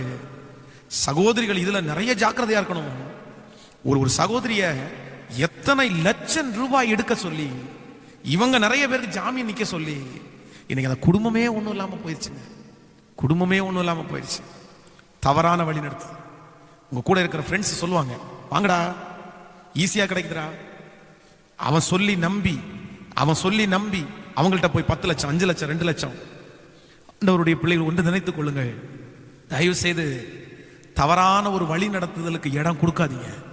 பாஸ்டர், உண்மைதான் பாஸ்டர், என்னை கைட் பண்ணிட்டாங்க, என்ன அந்த மனுஷன் தவறா வழி நடத்திட்டான், நான் இன்னைக்கு கடன் வாங்கியிருக்க மாட்டேன், ஆனா அவன் ரொம்ப எனக்கு சொன்னான், அது அப்படி பண்ணிடலாம் இப்படி பண்ணிடலான்னா இன்னைக்கு நான் சிக்கிட்டேன். ஆண்டவர் வேற ஒண்ணுமே உங்களிடத்துல கேட்கல. இந்த ஃபர்ஸ்ட் நாள் கண் பிரச்சனையுடைய நிரந்தர தீர்வு இந்த ஜெபத்தை நான் முடிக்கிறதுக்கு முன்னாடி உங்களிடத்துல ஒண்ணு கேட்கிறேன். பிரதர் சிஸ்டர், ப்ளீஸ் கடன் வாங்குறத தப்பு இல்லைன்னு நிரூபிச்சிடாதீங்க. உங்க மனசுக்குள்ள 1000 காரணங்கள் இருக்கலாம். பாஸ்டர், நீங்க என்ன பார்த்து கூட என் மேல கோபமா கூட சொல்லலாம், என்ன பாஸ்டர் நீங்க சொல்லிட்டு இருக்கீங்க, நான் வாங்குற சூழ்நிலை எல்லாம் உங்களுக்கு தெரியுமா பாஸ்டர்? இன்னைக்கு என் பிள்ளைய உயிரோட பார்த்திருக்க முடியாது, இன்னைக்கு நான் இப்படி இருந்திருக்க முடியாது, 1000 காரணம் நீங்க சொன்னாலும் இப்போ உங்கள்ட்ட 7 காரியத்தை சொன்னேன். இந்த 7 காரியத்துல ஏதோ ஒண்ணுனால தான் நீங்க இந்த கடனை வாங்கியிருப்பீங்க. உங்களுக்கு வந்த எல்லா சூழ்நிலையிலும் இந்த 7 காரியத்தோட ஒப்பிட்டு பாருங்க. அப்ப தெரியும் உங்களுக்கு. அப்ப தெரியும். தப்பு தானே? தப்பு தானே? முடிஞ்சவங்க முழங்கால் படிட்டு இல்லைன்னா எழுப்பி நின்னுட்டு இன்னைக்கு தப்புன்னு ஒப்பு கொடுத்தாலே அடுத்த நிமிஷத்துல ஆண்டவரை பொறுத்த அளவுல கவனிங்க, ஏசப்பாவை பொறுத்த அளவுல யார் ஆண்டவருக்கு பிடிக்கும் அப்படின்னா, நிரூபிக்கிறவங்கள ஆண்டவருக்கு பிடிக்கவே பிடிக்காது. ஆனா தப்புன்னு சொல்லுங்க, அடுத்த நேரத்துல அடுத்த நிமிஷத்துல உங்களை தூக்கி எடுக்க வல்லவரா இருக்கிறார். நிரூபிக்கிற வரைக்கும் ஆண்டவர் வந்து ஹெல்ப் பண்ணவே மாட்டார். ஹெல்ப் பண்ணவே மாட்டார். நான் என்ன தப்பு பண்ண கேட்கிற வரைக்கும் ஆண்டவர் தப்பு தான் ஆண்டவரேன்னு சொல்லுங்க, அடுத்த நிமிஷத்துல ஆண்டவருடைய கரம் உங்களுக்கு வரும். தாவீதை குறித்து வேதம் சொல்லுது, அவன் பண்ணது தப்புன்னு சொல்லி அவன் தன்னை நிரூபிக்கிற வரைக்கும் ஆண்டவருடைய கோபம் அவன் மேல இருந்துச்சு. அவன் என்ன நினைச்சான், யார் அவன் கிட்டத்தட்ட 9 மாசம் பக்கத்துல வந்து அவ்வளவு பெரிய தப்பை பண்ணிட்டு நல்லவனா தான் வாழ்ந்துட்டு இருந்தான். எல்லாருக்கும் முன்னாடியும் வந்து ராஜாவா தான் இருந்தான். அவன் மனசாட்சி குத்தவே இல்லை. 9 மாசம் பக்கத்துல ஜாலியா தான் இருந்தான். ஏன் அப்படின்னா, ராஜாக்கள் செய்யாததான் நான் செஞ்சுட்டேன். ராஜாக்கள் 10 பொண்டாட்டி வச்சிருக்காங்க, 20 பொண்டாட்டி வச்சிருக்காங்க, நான் என்ன பண்ணேன் அப்படின்னு தனக்குள்ளேயே தப்பு இல்ல அப்படின்ற ஒரு உள்ளத்தை கொண்டு வந்துட்டான். நிறைய பேர் இன்னைக்கு செய்யற மிகப்பெரிய தவறு என்ன அப்படின்னா, பிசாசு உங்களுக்குள்ள விதைக்கிற ஒரு மிகப்பெரிய விதை என்னன்னா, நீங்க செய்யறது தப்புன்னு உங்களுக்கு சொல்லாததுதான். அவன் மிகப்பெரிய தந்திரசாலி. தப்புன்னு சொல்லல அப்படின்னா அதான் நியாயப்படுத்துறான். என்ன யாரும் செய்யாத நான் செஞ்சுட்டேன். இல்ல ஆண்டவரை பொறுத்த அளவுல அறிக்கை செய்து விட்டு விடுகிறவன் தப்புன்னு சொல்லணும். அதற்கு பிறகு இந்த தாவீது வந்து மனம் திரும்பி ஆண்டுடைய சமூகத்துல, அப்பா நான் தப்பு பண்ணிட்டேன், என்ன மன்னிச்சிருங்கன்னு 51வது சங்கீதத்தை எழுதுறாரு. ஆண்டவர் திரும்பவும் அவனை தூக்கி இருக்கிறார். சோ இன்னைக்கு இந்த கடன் வாங்கினது தப்புன்னு நீங்க சொல்லி அறிக்கை செஞ்சிட்டீங்கன்னா, இன்னைக்கு நான் உங்களுக்கு எவ்வளவு நேரம் உங்களுக்கு ஜெபம் பண்ணது, நீங்க முழு மனதோட தப்புதான்ப்பா சொல்லுங்க, ஆண்டவருடைய கரம் உங்களை தூக்கி எடுக்கணும்னு நான் நம்புறேன். ஆண்டவர் உங்களை ஒரு பெரிய சாட்சியா நிறுத்துவார். ஆண்டவர் உங்களுடைய கை நிறைய உங்களை ஆண்டவர் ஆசீர்வதிப்பார். இன்னைக்கு ஃபர்ஸ்ட்ல வாச்சது மாதிரி நீங்க அநேகம் ஜாதிகளுக்கு கடன் கொடுக்க ஆண்டவர் வைப்பார். ஆண்டவர் கடன் கொடுக்க வைப்பார். ஆண்டவர் நிறைய பேருக்கு கடன் கொடுக்க வைப்பார். இது நடக்கும். இந்த 7 நாட்கள் முடியும் போது ஒரு பெரிய மாற்றத்தை ஆண்டவர் நமக்கு தருவார். Thank you Jesus.